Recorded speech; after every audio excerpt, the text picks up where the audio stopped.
ଦେଖନ୍ତୁ ସ୍ୱଳ୍ପ ସମୟର ନାଟକ ଅବୁଝା ମଣିଷ ଜୀର୍ଣ୍ଣ ଦଶା ଏକ ସଚେତନତା କାର୍ଯ୍ୟକ୍ରମ ଏସ୍ଆଇଆର୍ ଉପରେ ଆପଣ ନିଶ୍ଚୟ ଦେଖନ୍ତୁ। ଗଞ୍ଜାମ ଜିଲ୍ଲା ଭଞ୍ଜନଗର ଉପଖଣ୍ଡ ପ୍ରଶାସନ ପକ୍ଷରୁ ଏସ୍ଆଇଆର୍ ଉପରେ ବ୍ୟାପକ ସଚେତନତା କାର୍ଯ୍ୟକ୍ରମ ଆୟୋଜନ ହୋଇଛି।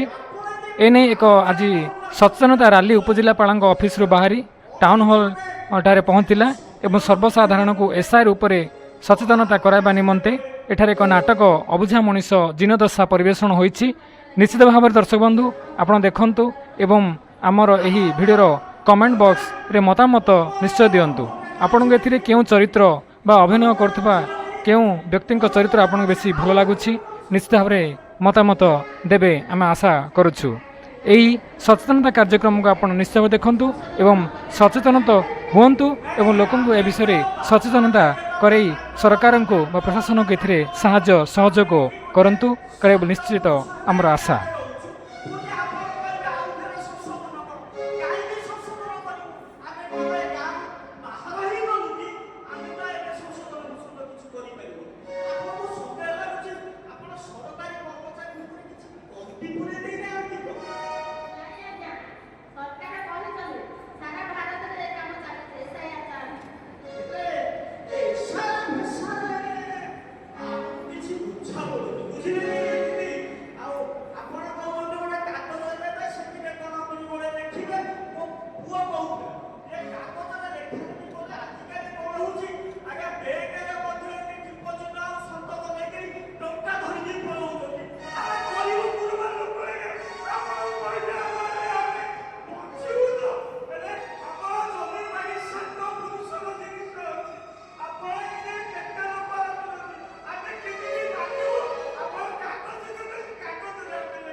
Gracias.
ସରକାରୀ ଯୋଜନା ସବୁ ପହଞ୍ଚିଯିବ। ଆଜ୍ଞା ଦେଇକିରି ପରା ମୁଁ ହଇରାଣ ହେଇଛି। ମୋ ବ୍ୟାଙ୍କ ଖାତାକୁ ଟଙ୍କା ଯାଇଛି। ଯଦି ଆପଣ କହିବେ କାଗଜରେ ଲେଖିକି ଦିଅ, ଯଦି ମୋ ଜମିବାଡ଼ି ସବୁ ପଳେଇବ ମୁଁ ବଞ୍ଚି ପାରିବି ତ? ମଣିଷ ଜୀବନରେ ଅନେକ କିଛି ସମ୍ବାଦ ହୋଇଥାଏ। ଆଉ ଯଦି ଆମେ ପ୍ରତ୍ୟେକ କଥାକୁ ସନ୍ଦେହ ରୂପରେ ଦେଖିବା ତାହେଲେ ଆମେ ଏ ଦୁନିଆରେ ଚଳିପାରିବାନି। ମତେ କାହିଁକି ଠିକ ଲାଗୁନି? ଆପଣ ଗୋଟେ କାମ କରୁନାହାନ୍ତି, ଆମ ଗାଁ ସରପଞ୍ଚକୁ ଟିକେ ଡାକୁନାହାନ୍ତି। ସିଏ ଭାଇ ମୁଁ ତାଙ୍କ ଆମେ ସବୁ ଭୋଟ ଦେଇଛି ତାକୁ, ସିଏ ଯଦି କହିବେ ଆମେ କାହିଁ ଆଉ ସେଇଥିରେ ବିଶ୍ୱାସ କରୁ। ଆପଣ କଥାକୁ ତାର ବିଶ୍ୱାସ ନାହିଁ।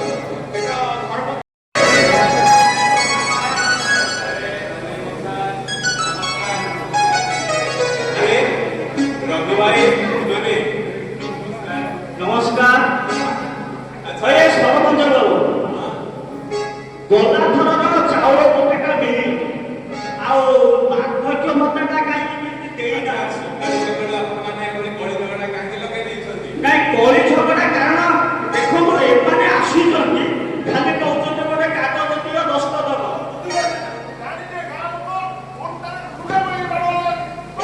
ତୁ ଜାଣିଛୁ ତୁ ସବୁ କଥା କହୁଛୁ।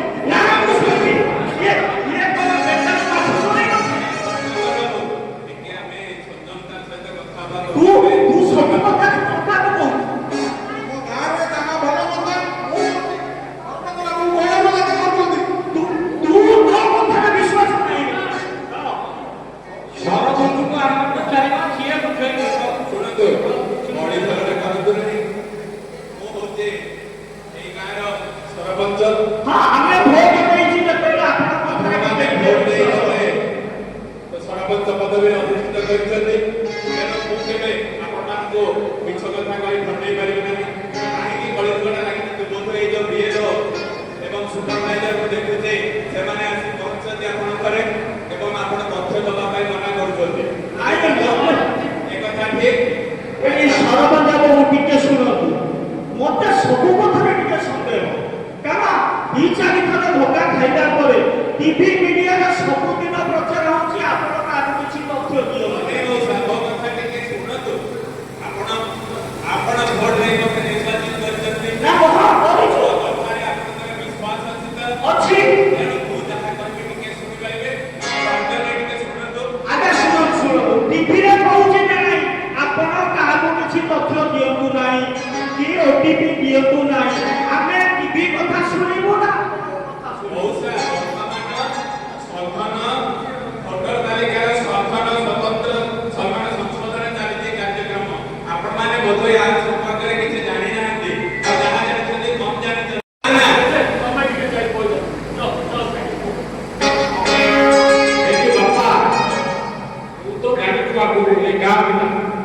ବାପା ପୁଅ ସବୁ କଥାରେ ଗାଉ ମୁଁ ଟିକେ ଟିକେ ବୁଝିଲି, ମୁଁ ଟିକେ ଭଲ ଭାବରେ ବାପା ବୁଝେଇ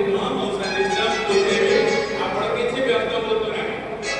ଏଇ ଯୋଉ ମ୍ୟାଡାମ ଆସିଛନ୍ତି ଇଏ ହଉଛନ୍ତି ବିଏଲଓ ଏବଂ ମାନେ ଆପଣଙ୍କର ବୁଥ ଲେଭେଲ ଅଧିକାରୀ। ସେ ଘର ଘର ବୁଲି ବର୍ତ୍ତମାନ 30 ତାରିଖରୁ ଆସନ୍ତା ଜୁନ 28 ତାରିଖ ପର୍ଯ୍ୟନ୍ତ ଘର ଘର ବୁଲି ଆପଣଙ୍କର ତଥ୍ୟ ସଂଗ୍ରହ କରିବେ ଏବଂ ଫର୍ମ ସବୁ ଦେଇ ଦସ୍ତଖତ ଆପଣଙ୍କର କରେଇବେ। ଏଥିରେ ଆପଣ ଭୟଭୀତ ହେବାର କିଛି କାରଣ ନାହିଁ। ଯଦି କୌଣସି ଆପଣଙ୍କର ସମସ୍ୟା ହଉଛି ତାହେଲେ ମୁଁ ସରପଞ୍ଚ ହିସାବରେ ଆପଣଙ୍କୁ କଥା ଦଉଛି ଆପଣମାନଙ୍କର କୌଣସି ଅସୁବିଧା ହବ ନାହିଁ। ଯଦି କଥା ସେଇଟା ସତ କଥା ସରପଞ୍ଚ ବାବୁ, ଆମେ ଯେତେବେଳେ ଆପଣଙ୍କୁ ଭୋଟ ଦେଇ ବାଛିଛୁ ଆପଣଙ୍କ ଉପରେ ଆମର ବିଶ୍ୱାସ ଅଛି। ଆପଣ ତ ଆମ କଥା ଶୁଣିଲେ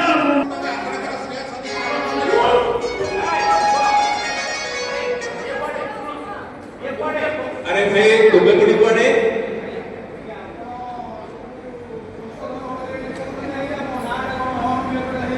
अच्छा अच्छा बिहार में रहती हूँ कोलकाता में उन्हें मैं रहती हूँ ओडिशा में रहती हूँ नाम में हूँ नाम में कौन आइटम का काम कर रहे हैं ये कौन है जी बेपार करेली बेपार भलो होला कि एठी घर द्वार करके रहिली आरो ओरसला घर द्वार करली पिला पाठ पढलानी रेशन कार्ड अछि वोटर कार्ड अछि टीवी तो वोट देले इलेक्शन कौन रे अरे तुम्हारा जन्मपत्र कोठा अछि या उपात जन्म होला नाम के पड़े का कई बड़ होला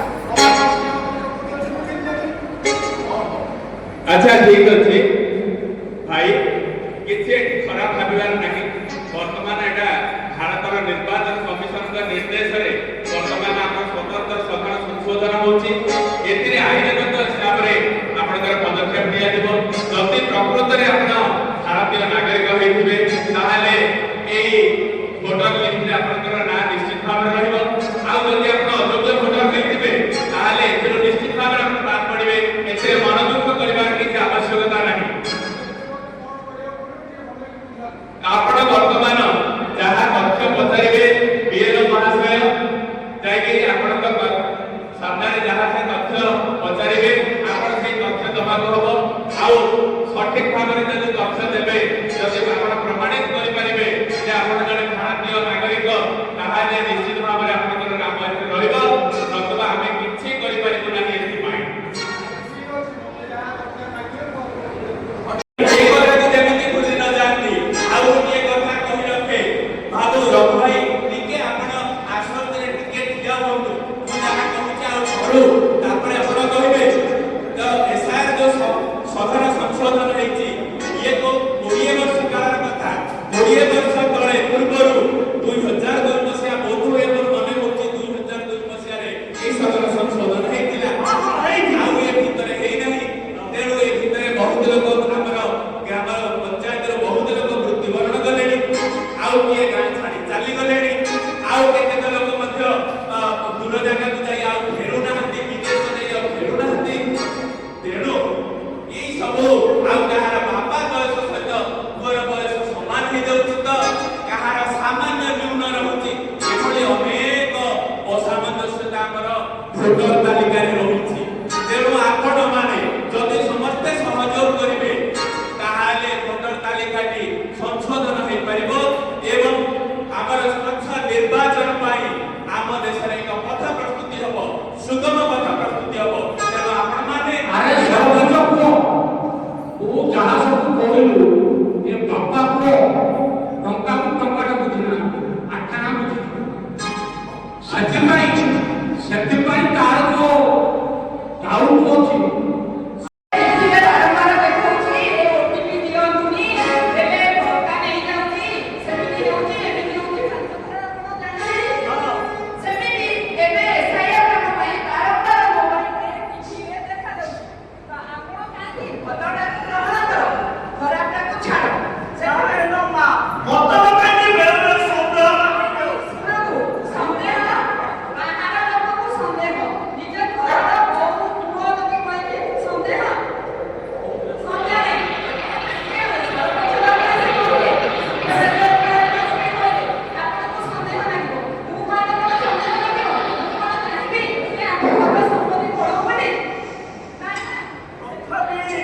ଯଦି ଅଫିସର କିଏ ଆସି କହିବେ ମୋର ବିଶ୍ୱାସ ହଁ ଠିକ ଅଛି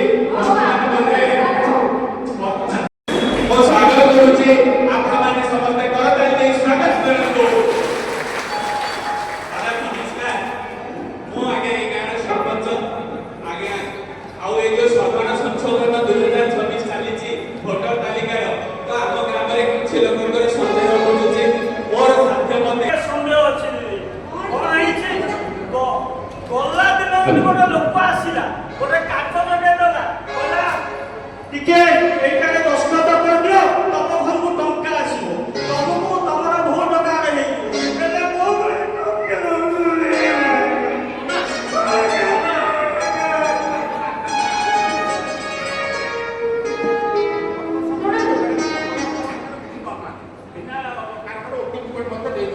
ତାପରେ ପଇସା ସରିଗଲା ପରେ କାମ କରିବେ ଏଇଭଳି ପରିସ୍ଥିତି ହେଇଛି ମୋ ସହ ଶୁଣନ୍ତୁ ଆମର ବର୍ତ୍ତମାନ ଆପଣଙ୍କ ରାସନ କାର୍ଡ ଅଛି କି ଅଛି ବ୍ୟାଙ୍କରେ ଖାତା ଅଛି କି ରାସନ କାର୍ଡକୁ ଏବେ ଆପଣଙ୍କର ଆମ ଏମଆଇ କହିଥିବେ ଆପଣ ଜିଲ୍ଲା ପ୍ରେସିଡେଣ୍ଟ କହିଥିବେ ହଁ କହିଛି ଆଣ୍ଟି ଦେଇ କରିଥିବେ ହେଲା ନା ସମୟ ସମୟରେ କଣ ହୁଏ ଆମର ବିଭିନ୍ନ ପ୍ରକାର ପ୍ରୋଗ୍ରାମ ଆସେ ଯେଉଁଥିରେ କି ଅପରେସନ ଦରକାର ବୁଝିଲେ ତ ରାସନ କାର୍ଡ ଆପଣ ବୁଢା ହେଇଗଲେଣି ତାପରେ ଆପଣଙ୍କ ପିଲାମାନେ ହେଲେଣି ପିଲାମାନଙ୍କର ଆଡିସନ ହେଲା